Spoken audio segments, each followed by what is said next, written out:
I always just wanted to interrupt this.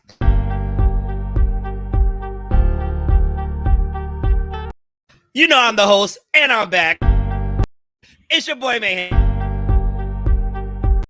Will I let the counter actually run down? Yeah, let's see. No.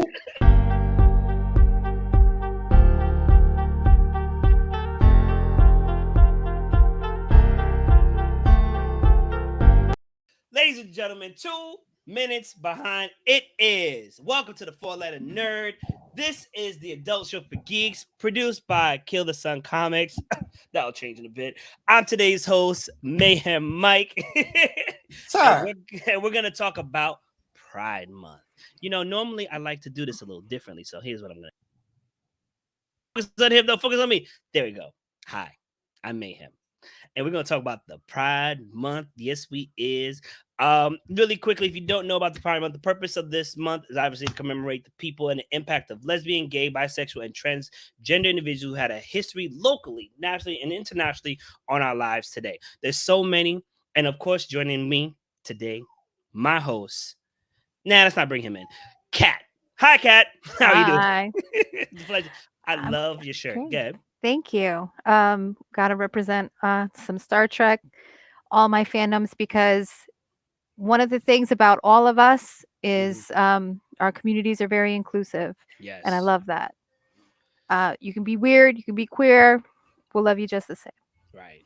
A lot of people don't understand the impact every person does to every community, every person's life, every well-being. You'd be surprised. A lot of music, a lot of art, a lot of geekdom. It's not just me and you. No. It's all of we. Mm-hmm. Speaking of all of we, I guess I should bring this guy in, Mr. Rasta himself. Do you really need to? Because you throwing some shade over here. I'm just saying. I finally realized you need me what you look like whenever you bring the microphone. He looks like one of those local news reporters. He's like, "What's going on, Reg?" Well, as you can see behind me. As you can see behind me, Star Wars and Hot Wheels, they're hot right now.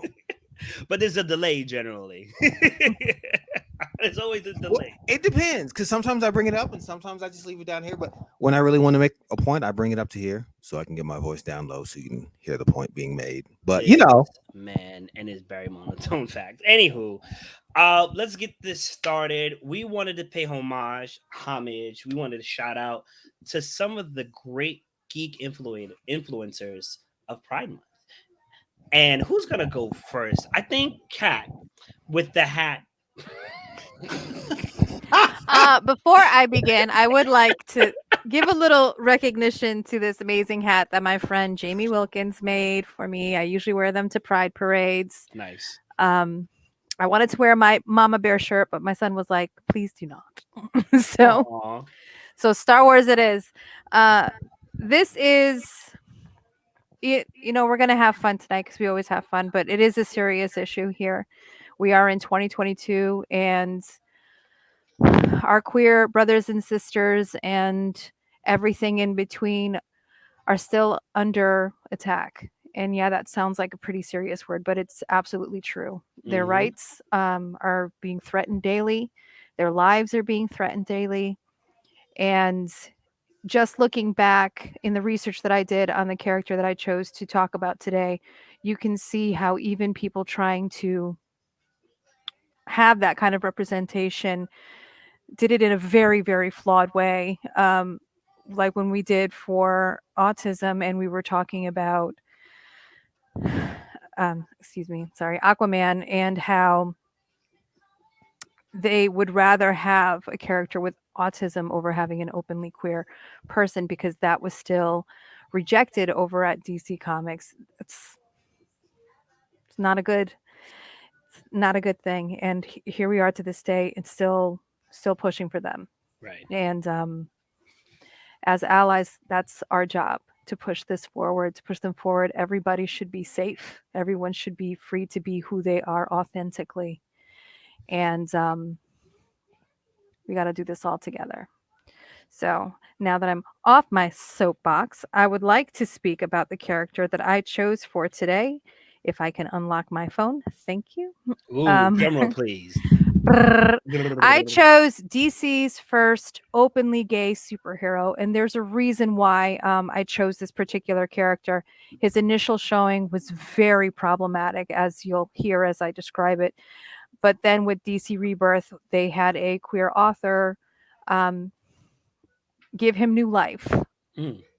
And just to see how things have changed. And I don't want to use the word normalized because it hasn't been normalized. It's still a struggle, Mhm. but just the difference in how the story is told from back then to now. So the person that I chose was Extrano.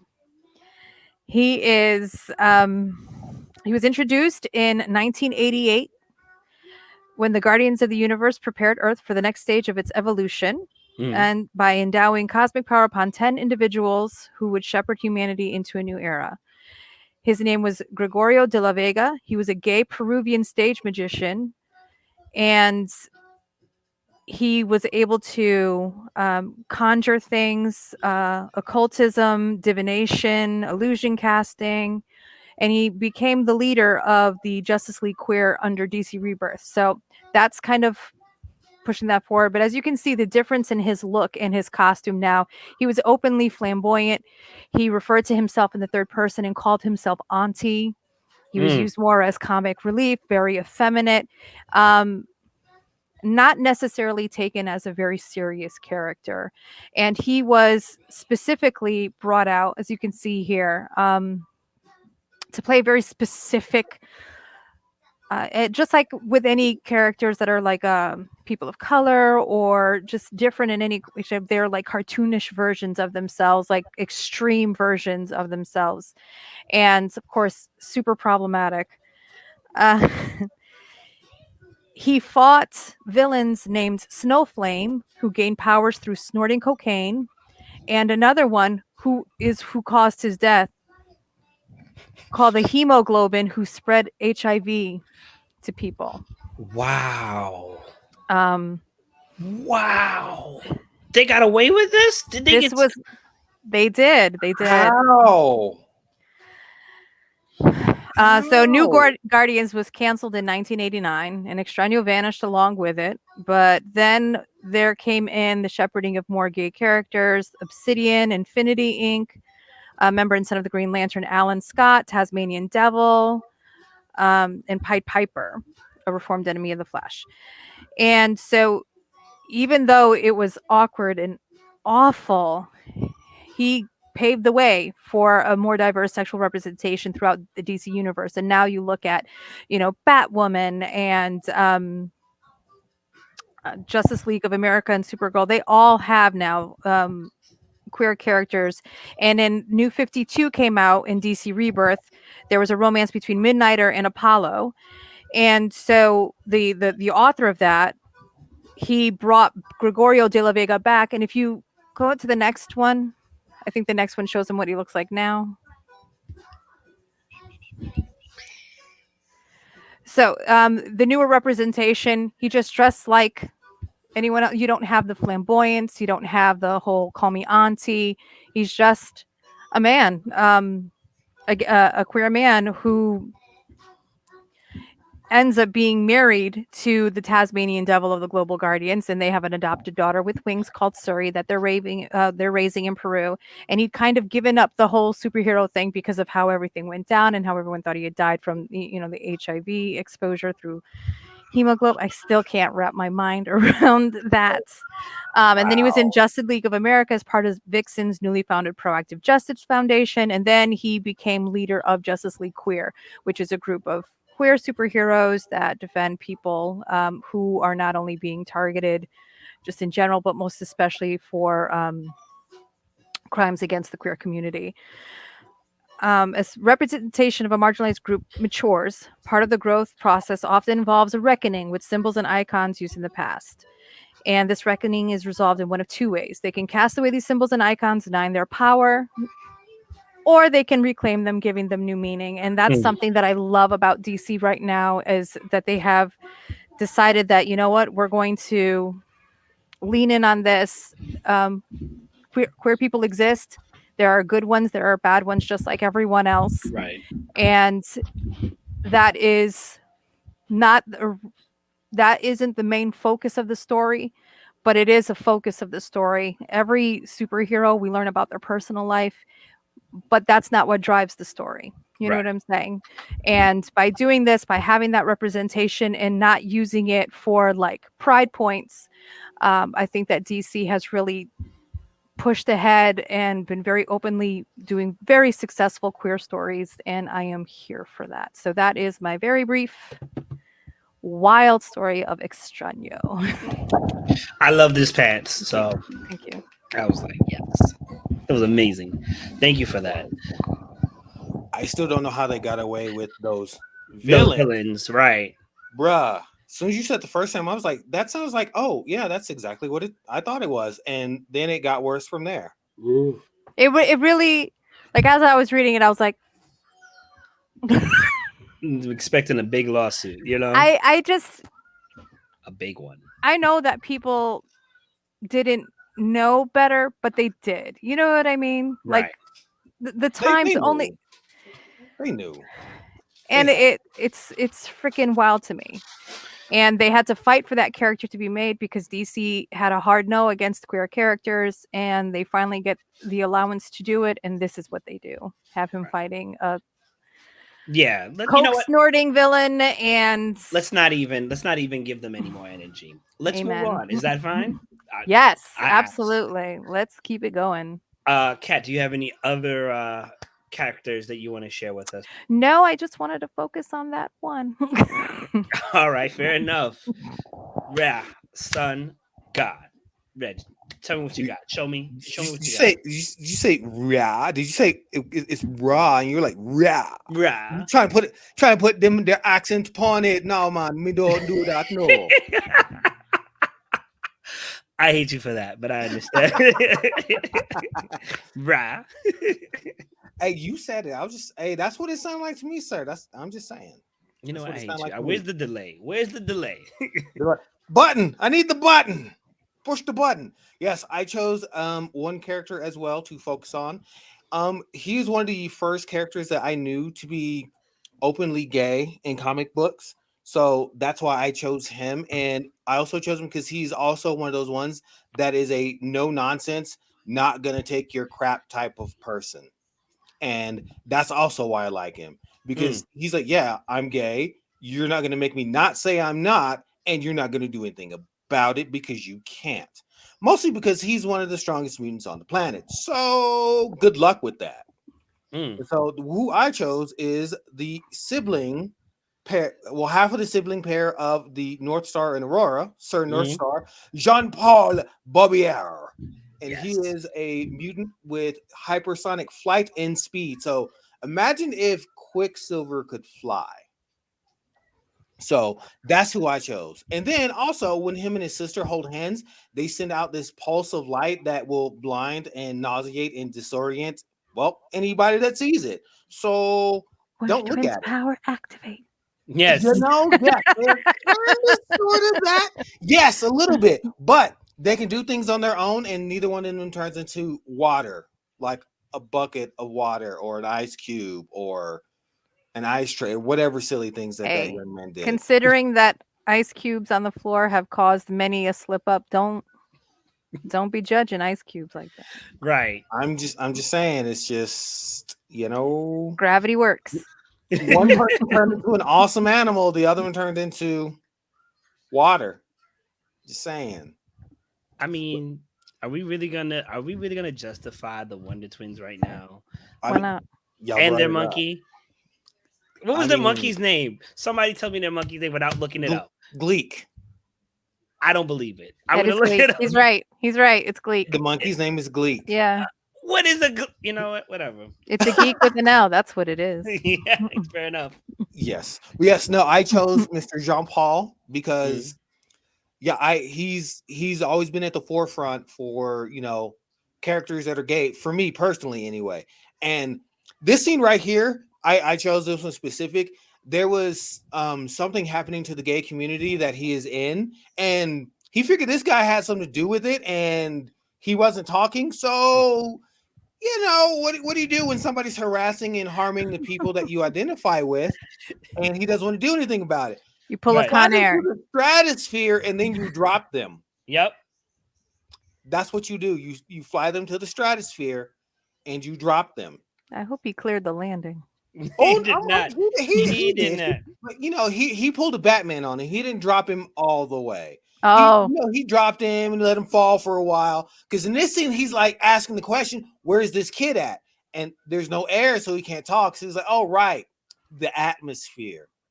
Drop. Let me get you back down to the air so we can talk." So that strategy of I can drop you from up here and end you, but I'm not. So don't play with me. But he's always been one of those characters that like he's openly gay, but it's like it's not thrown in your face, but it's there. Right. And he is one of the founding members of the team called Alpha Flight, which at one point in time had a man that we all may know named James Howlett, aka Logan, aka the Wolverine. And he's just been a staunch person that he doesn't have to be like, in your face gay, like, boom, look at me, I'm gay. I'm only here because I'm gay. He's like, nah, that's not why I'm here. I'm here because I'm me. I have these powers. I fight for my Right. country because they believe in me. Right. I also happen to be gay. And I yeah. identify as that. It's And an there's nth not a degree of what makes him who he is. Right. exactly. And And he's like, that's, when you're doing things correctly. that's right. And he's like, you're not going to stop me from showing pride in any of these things. And so, yeah, don't get in my way. So he is old school. He was created by Chris Claremont, which is one of the old school like OGs of comics from when I was growing up. And Mm-hmm. he's just one of those characters. Like the design is just it's been changing throughout the years, but it's been consistent but changing. Right. And he's just one of those awesome characters where I don't even know how to put this. He's there and he's like it's always been that no nonsense, no take no crap, take no shit from anybody attitude that Yep. I've always enjoyed about him. Some people may say he's sassy, yeah, and he's got an attitude, but he can back that attitude up. I You think I just want to add really quickly. I think what they've done is they kind of moved away from the stereotypes that we've come to know, the general stereotypes we know of like being sassy, hand movements, being very flamboyant and all this other stuff. Um, and rather they're like, you forget that there are people who are identifying differently than you and I that don't necessarily need to be loud to be heard. You understand? Or even to be respected. And John Paul definitely, when he speaks, you generally listen because he does have a temper, which is very common, but at the same time, he's very protective over his husband. That's from, I think, Dawn of X or maybe closer to Inferno. I forgot what arc series, which I love the new X-Men by Jonathan Hickman until he decided he was done. And I love how he expanded on characters. If you haven't, definitely check that out. John Paul is amazing. And it's funny that you say that because this shines that mutants or just anybody aren't just seen one way. Right. Not everybody has a Jean Grey or Storm or multiple love interests. So I'm gonna let Reggie speak. yeah, so yeah, he's just that character that's always stood out to me. It's just like I've just always enjoyed anything that they've done with him, Mhm. and just the fact that like he is what he is, but once again, he doesn't have to have it to the forefront. Right. But I enjoy Alpha Flight stories because it's really great. And when they center around the twins, it's just always just this interesting story that's being told. And it's not just this one dimensional, oh, he's gay, she's not. It's a gay story or it's not. It's a North Star story. North Right. Star is going to do North Star things. He could be chilling. He could be doing superhero thing. He could be in a pride parade. But guess what? It's just a North Star story. It's not just they Right. don't focus on. Look, he's gay. Look, he's a gay superhero. Right. No, he's North Star. Right. He's almost as fast as Quicksilver on the ground and in the air. He's got all these amazing powers that he uses to defend his country, his friends, and his family and his teammates. Let's find out what he can do. And so that's what I enjoy about the character is just that it's not just a gay story with him. It is a North Star story, and that's the whole focus put behind any story that's told with him is just he himself. It just so happens that that's what he is. He And happens to that's be a his gay business. superhero. That's Mm. right. And that's his business. And for a while, everyone like hinted at it, like, oh, is he? Could he be? Maybe. Is that what he is? And they didn't just like throw it out there. But you could see the hints that, the people that were close to him, they were like, oh, okay. I know this, but it's not my place to talk about it. When it's time, he's gonna tell people what's up. And Right. that's what he did. He's like, you know what? Fine. This is how I am. You don't like it. I don't care. I'm gonna do what I'd still do. You can't stop me. Get out my way or get on my side. And I Mm. think it's important to make this distinction. There are flamboyant queer people, and there are effeminate male queer people that identify as male Mm-hmm. and are gay. And there are emasculated women who, that it just runs the gamut. And there's nothing wrong with being any of those people. All of those people are valid and being true to themselves. What we are talking about here is, in the distinction that we're trying to make here, is that these people are being treated respectfully and not as caricatures like they do when they did with Asian people or people of color, where it was this over exaggerated stereotype to be Right. kind of thrown out there. So I don't want anyone to take anything away that there's something wrong with having a flamboyantly queer superhero. That's not the point that we're making here. What we're making here is that these people are authentic and their stories are driven by um, things that are not based around this caricature of their queerness. Right. So I just want to make that very clear in case anything that we've set up to this point might have been construed in a different way, because that's 100% not our intent. And please feel free to call us out on it if it is coming across that way. Let us know. Yeah, this is your space. We're trying to talk about it respectfully. So How do you follow something like that, Kat? Gee, all right. like leave some of the amazing for the rest of us. True words couldn't be said, obviously. Thank you for sharing, Reggie. Thank you for sharing, Kat. Um, I guess I'm next. I didn't just choose one. I chose a lot. And you know what? Let's go through the gamut. The first one I was actually pleasantly surprised with was Iceman. Iceman, as of recently, has been drawn and shown to be gay. I forgot who his lover is, but he's rich and he's part, I think, of the Hellfire Club. And a lot of people had problems with this, and I'm just like, why? They What? did. And I'm just like, why? Because let's rewind the clock a little bit. When Cyclops, back when they tried to push the Inhumans, if I'm not mistaken, when Cyclops said that as a mutant he can have relations with whomever he wants, because he can't contract a sickness except obviously the legacy virus. Yo. Everybody was okay with that. It's like, oh, I want to be a mutant too, so I can sleep around with everybody. So now here it's happening. And it's just like, ooh, Iceman, though, and it's like, I got a problem with that. And it's crazy because they have a problem with that, but they don't have a problem with Jean Grey, who's back, sleeping with Again? she's back, and she's sleeping with Cyclops and Wolverine. It's hinted at. Wait. I thought Scott. Oh no, wait, Emma dumped him after he killed Xavier. That's right. And then on top of that, allegedly, she's kind of dealing with him too. So Give us the tea. Give us the tea. it's like, well, girl, if you haven't known, so I don't want to give away too much, but what appears to be happening is that the mutants, X-Men, have literally joined forces with Krakoa and have their own island, to which I was just like, yes! Before they had a part of San Francisco, then they had Magneto's, comet, Asteroid M, but they called it something else, and then Xavier's sister came and killed it. It was crazy. That's when they reduced Cassandra. the Yes. Cassandra. And then it was like no more mutants. And then fast forward, now they have their own island on Krakoa. They're able to revive people. I'm not going to tell you about that, Dude. When I heard about that, it was nuts. It's an amazing story by Jonathan Hickman.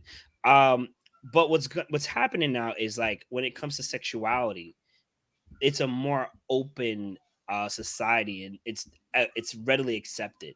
Like Cyclops and Jean Grey have I say pad, but they have a home on the dark side of the moon, the livable part, and Wolverine can stay there, and things may happen, and it's okay. You know what I'm saying? It's Yeah. into that, So Sexuality is fluid. Get with it, so folks. right. So just because it may not be something to your preference doesn't make it not okay. It doesn't make it immoral. It doesn't make it against a sin or anything of that nature. It's literally two people loving each other differently from you and I, or Right. from somebody else who may be watching this. So I love the fact that technically they say he's gay, but if the history's canon, then he's technically bisexual. But we don't know Maybe what. even Pan. Right. We don't know what he fully identifies as. We just know that Right. he's dating a man right now, somebody who identifies as male. So, And people get so bogged into, oh, well, originally they were this. People change. 100%. You're a People mutant. change. He's a mutant. He can. Actually, with Mhm. Bobby, you could see it in most of his stories where if he talked about someone he was dating, the girls he was dating in the past, it was never a good relationship. It was always something going wrong, and he Right. could never pinpoint it. He But was see, always like, "We were good together for a while, and then things happened, and then I don't know, it just wasn't." And but that's very real to life. People fight against their natural instincts because they're afraid of what their family and their friends will think, what society will do to them. It is still not safe to be openly queer in a lot of places. So, this story, it rings true. He was conflicted. He was fighting against something. He didn't want to consider it for whatever his personal reasons are. But now he's accepting and opening himself up to real relationships. And now he's in a successful one for the first time, maybe ever. Looks like it looks like it. We don't know. We don't know how it started per se, or maybe I missed the issue, but it looks like it's going great, and they understand each other, which is amazing because once again they use close to teenage characters to talk about a lot of different things and make it relevant to the, and I'm going to say quotation marks, normal person, which doesn't apply obviously. You know what I'm saying? The heteronormative story, or heteronormative narrative. narrative. There you go. That's what I was looking for. Um, so I'm happy for him. I'm happy that they're exploring this because he's not the only one. We talked about the another character as well, what Reggie did. So it was just amazing. Let's move on. Shout out to Iceman. Mystique, yet another great example of what I was saying. It's like people didn't have a problem with it unless it was against a certain heteronormative narrative. So Mystique has been gay for the longest. Hmm. And technically, I don't know if she identifies as trans, but I think she could.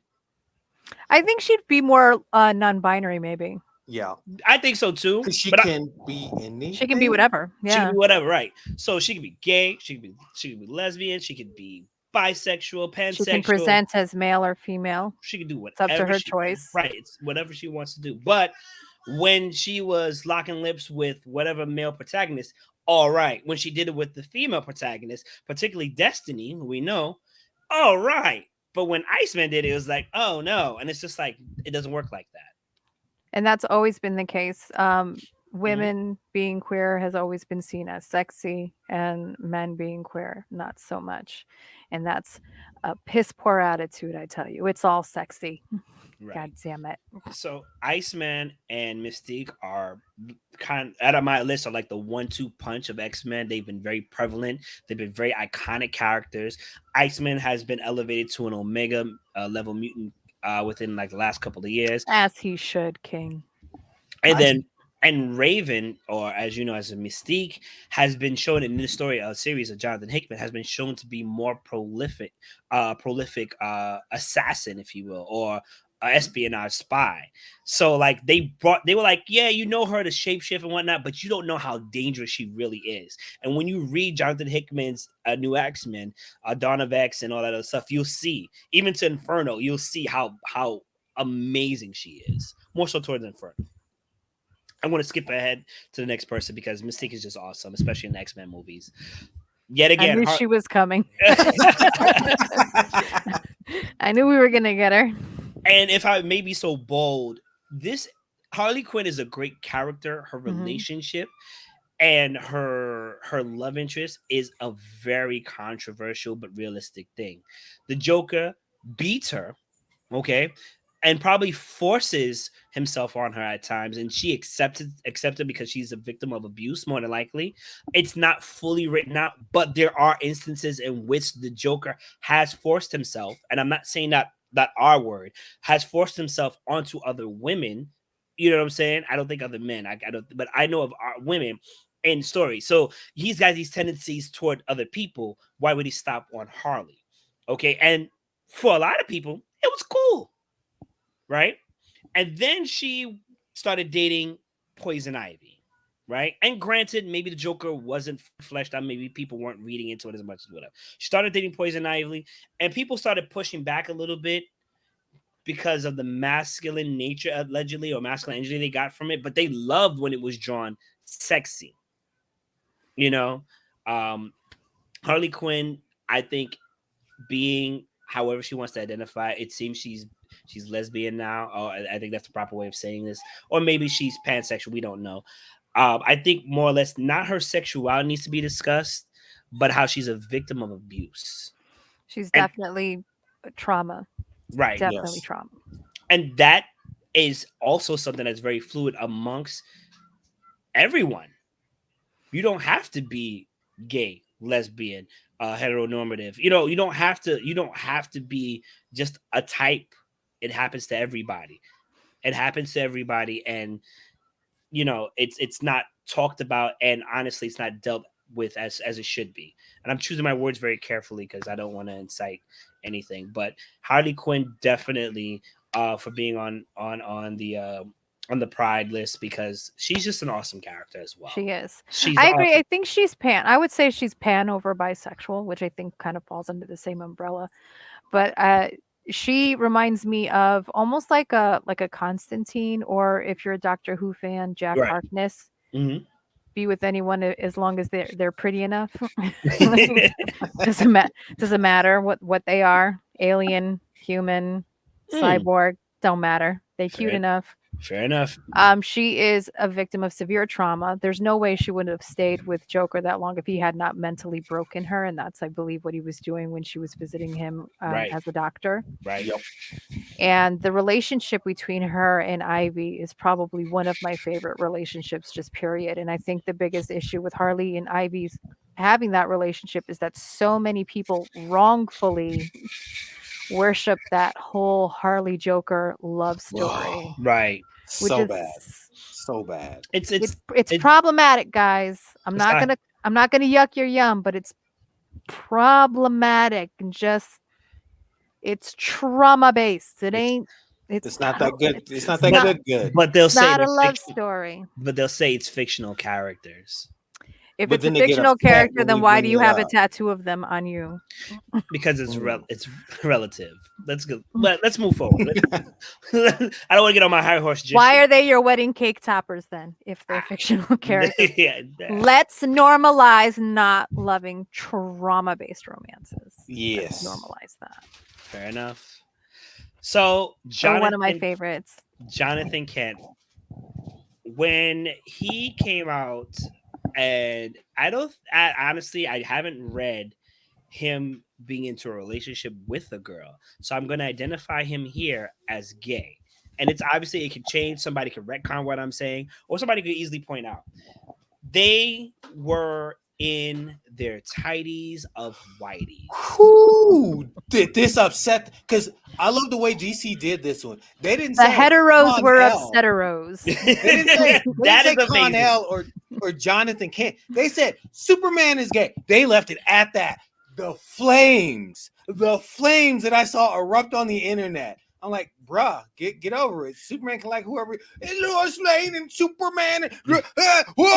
Oh He's my an God. alien. Everything He's is an foreign alien. to him, Get guys. that aneurysm back What under do you control. human? He a alien though.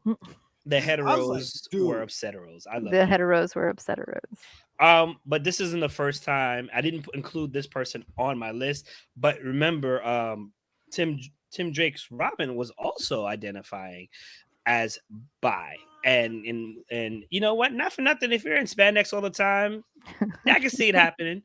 And honestly, no. And hear me out. If we're gonna be real, one of the big things, and big shout out to my fraternity brother, who introduced me to the world and educated me a lot.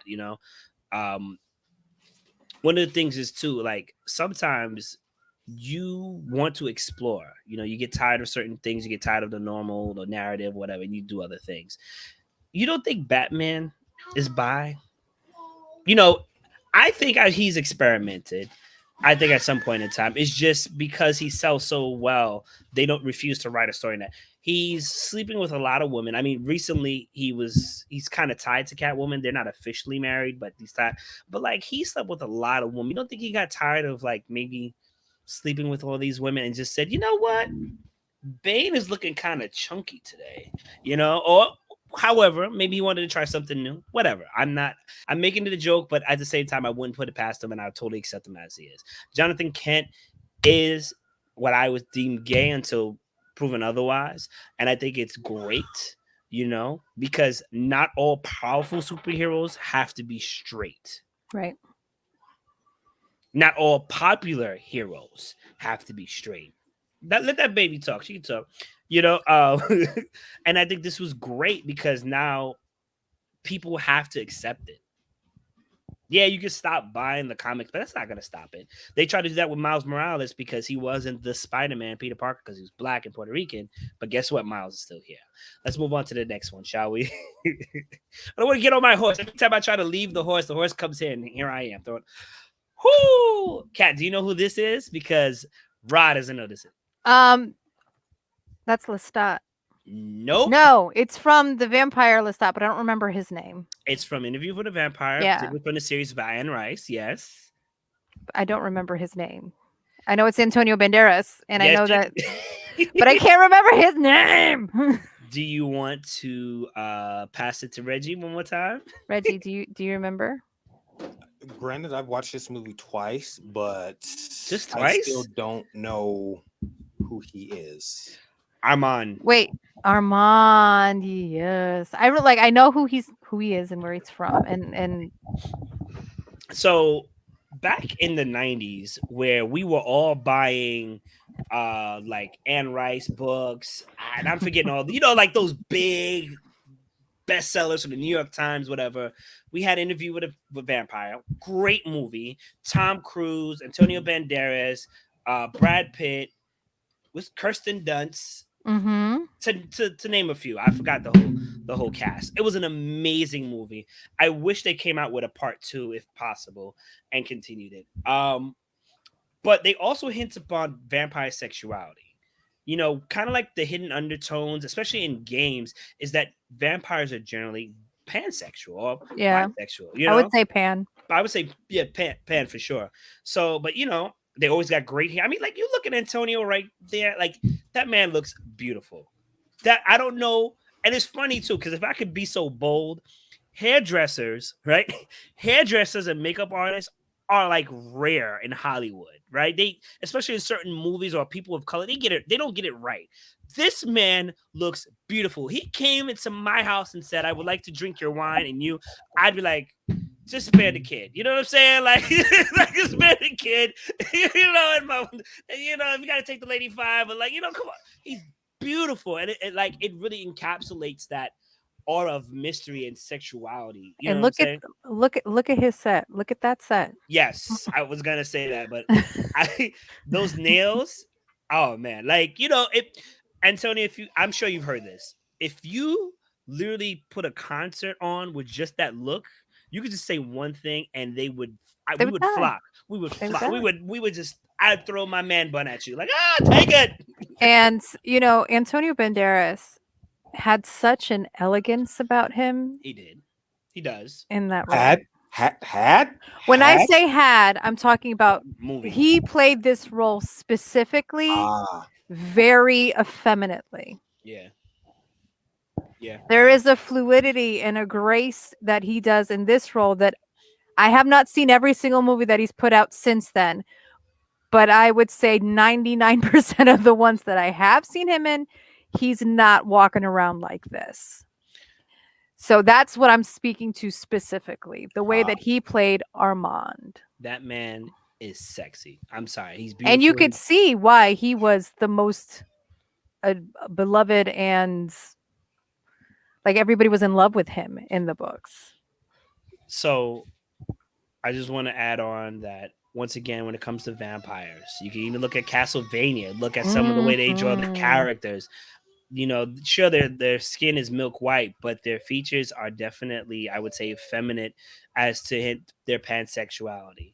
You know, Alucard for sure. I was like, Alucard, what's going on with you, brother?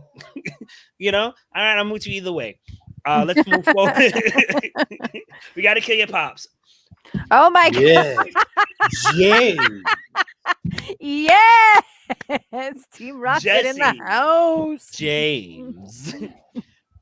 You know, there's fan art of them getting married and having children, which I think is beautiful. It's a beautiful idea. There's fan art of them of being related, like brothers and sisters, and acting like brothers and sisters, kind of deal. And then there is just James is actually just gay and evil, technically in the Pokemon world, and I love that for him because first of all, he's stylish, and I think he takes after his big brother, Tuxedo Mask. He's always coming out here with the rose, and he's just and he's always out here with the class, you know, and he's the funniest. Honestly, Meowth is funny, but I think James is the funniest. This is Um, true. it And hasn't been good. I said, and fun fact, most people believe that James is a better Pokemon trainer than Ash. Because Yeah, Ash, he does his traditional go out, fight the Pokemon, catch it, make it yours. Every single Pokemon that James has, he said, "Hey, do you want to be my Pokemon?" They said yes. Every single one he's got.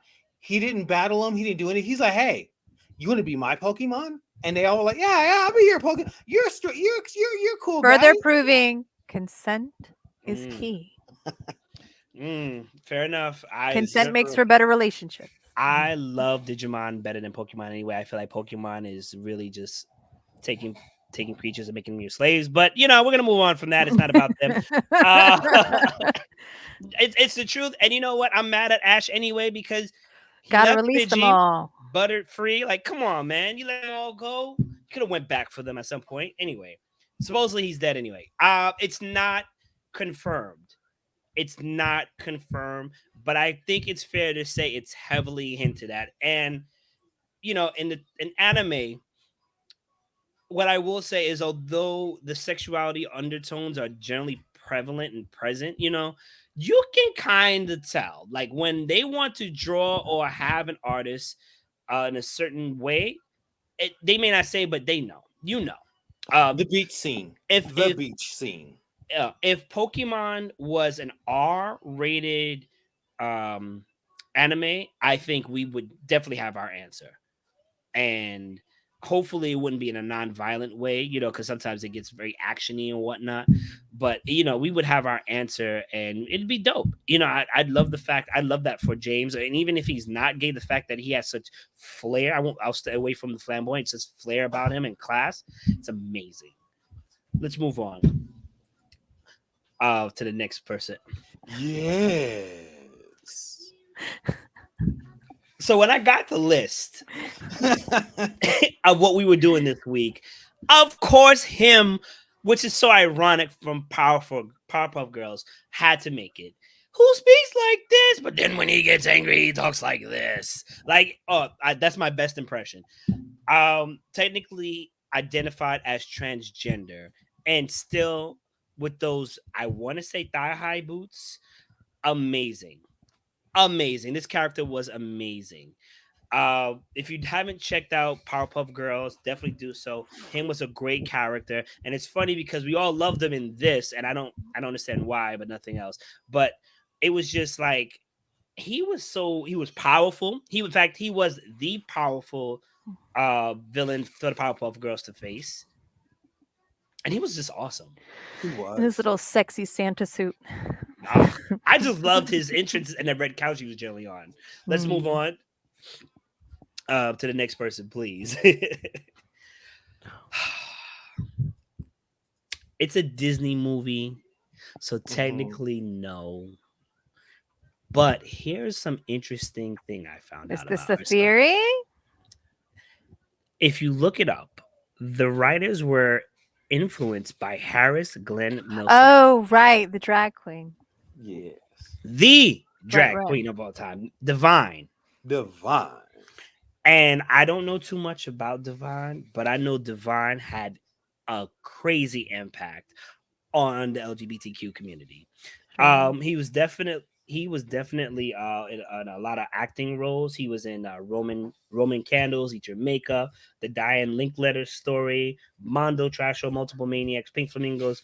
This may not mean anything to you, but I know some of it because my grandmother had some VHS tapes which I weren't allowed to see because I was so young at the time, and I remember two of the movies from here. And if you look at their influences, it's crazy. Now, let's talk about Ursula. You poor unfortunate soul. You poor unfortunate soul. Sing it. Ariel, she ain't do nothing to you. She told you what it was, and she told you to read the contract. And much like everybody else who used Facebook and accept the terms, you did it. You did it. So you You got what was accepted. coming for you. You got what comes. She was a fair bargain. She just did a little bit more to keep her end of the bargain. You know what I'm saying? To keep whatever. But She hedged her bets.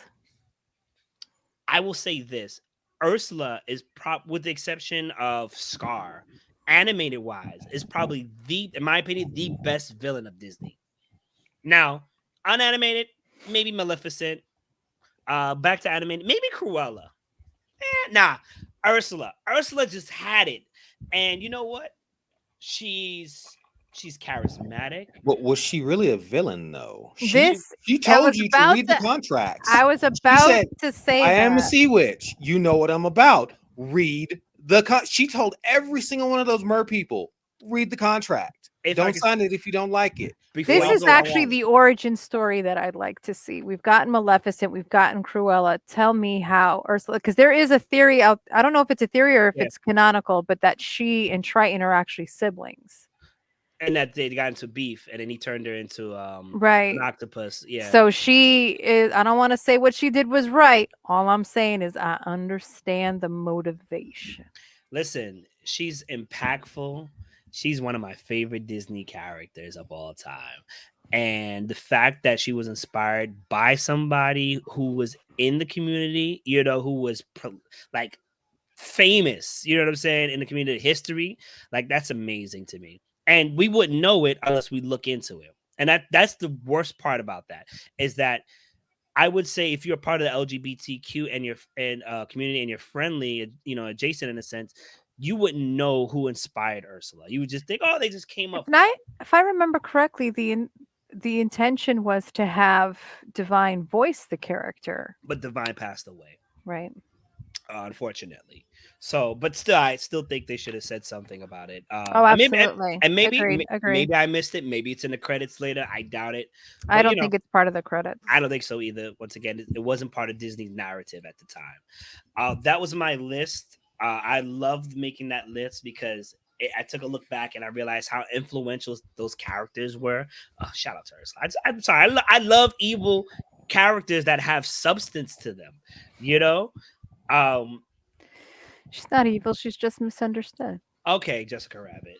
I was about to say she's not evil. She's She's just drawn drawn that that Drawn that way. way. You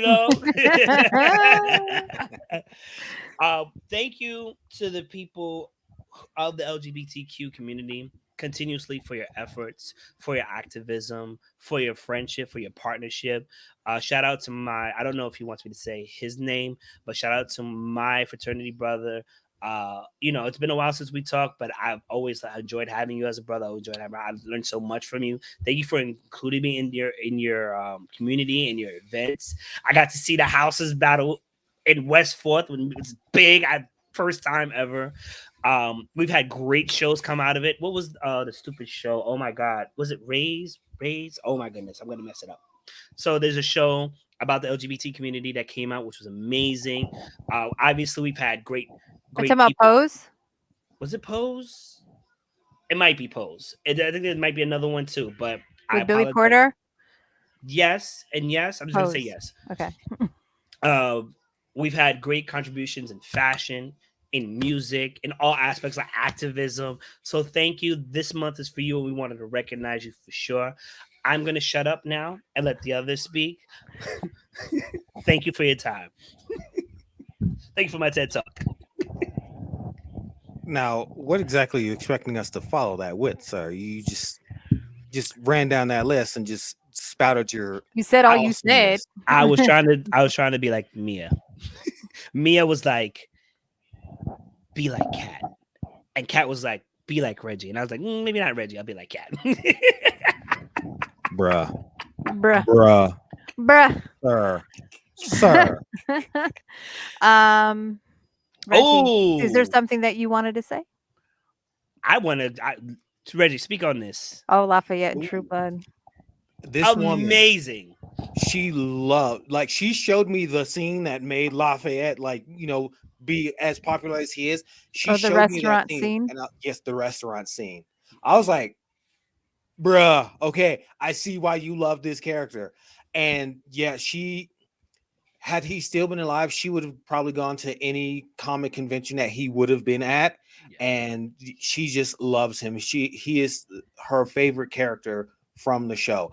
I don't even know much about True Blood. I just know it like had like 3 spin-off shows, but had Lafayette been in any of the other shows, she probably would have watched him even more fervently than she already did. But she loved that character, and yeah, she's just never gonna let him. Never La- gonna let that go. I watched True Blood all the way up until the end. I won't go into like it, but like if you're a fan, Lafayette. It's like when Donald Glover left Parks and Recreation. It's like when he was no longer on the show. It was still interesting to an extent, but like that extra That sauce we needed that was gone. pizzazz.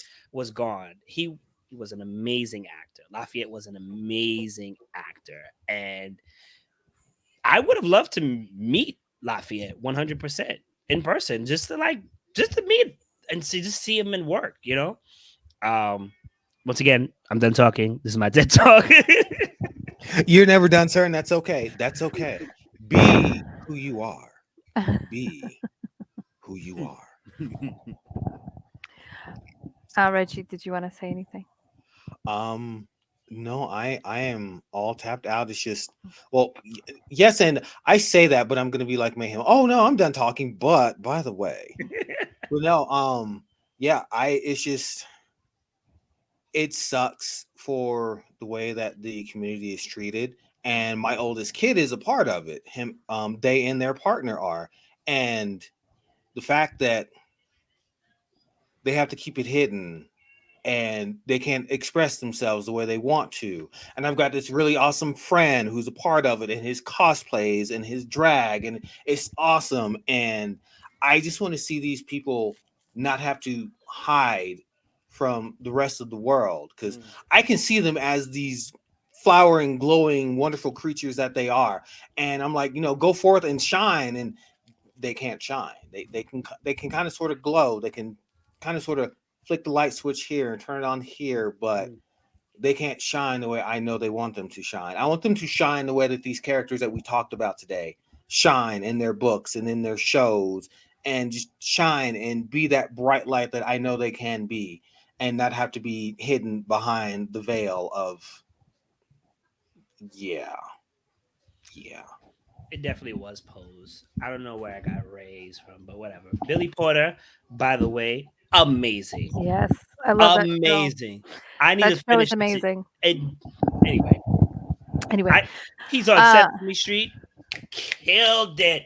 his fashion, his is Killed it. Oh, everything, everything. His aesthetic, he's amazing. Um, as a mother of 2 very out and queer children, this, of course, hits very close to home to me. But it did even before I was a mother to queer children, because I've had some very amazing people in my life, some that are no longer with us, that showed me what grace and beauty really is when someone is authentically true to themselves. And I hate that we live in a world where people hate you just for existing. Um, Shout out to everyone that pushes that boundary. Shout out to everyone that protects their kids and the kids of others. I'm part of Free Mom Hugs. I do prides. I've been doing prides for over 20 years. And that community, that's how we grow, and that's how we move forward. We take care of each other regardless of whatever happens. And a special shout out to the people who were out and queer before it was safe, as safe Mhm. as it is now, for a lot safer now than it was back then, who took the chance and showed us with their grace and their strength and their bravery that they are here and they are here to stay. And everyone else just needs to put on their big girl and big boy and big and be panties on and deal with it. And especially to our indigenous and people of color and the queer community, who are still vastly underrepresented and targeted at a misproportionate amount over anyone else. I hate this for you, but I will not stop fighting for you, for all of us. And finally, when you're going to your pride parades and celebrations and waving your flag as an ally, remember the first pride was a riot. Well, on that note, this has been the Four Letter Nerd, the adult show for geeks, produced by Kill the Sun Comics. I'm today's host, Mayhem Mike. Joining with me was Coco Melon in the background, but obviously Rasanga and Kat. Thank you very much for tuning in. This was our Pride episode. Please enjoy the rest of your evening. Until next time. Bye, everybody. Bye. Bye. Uh,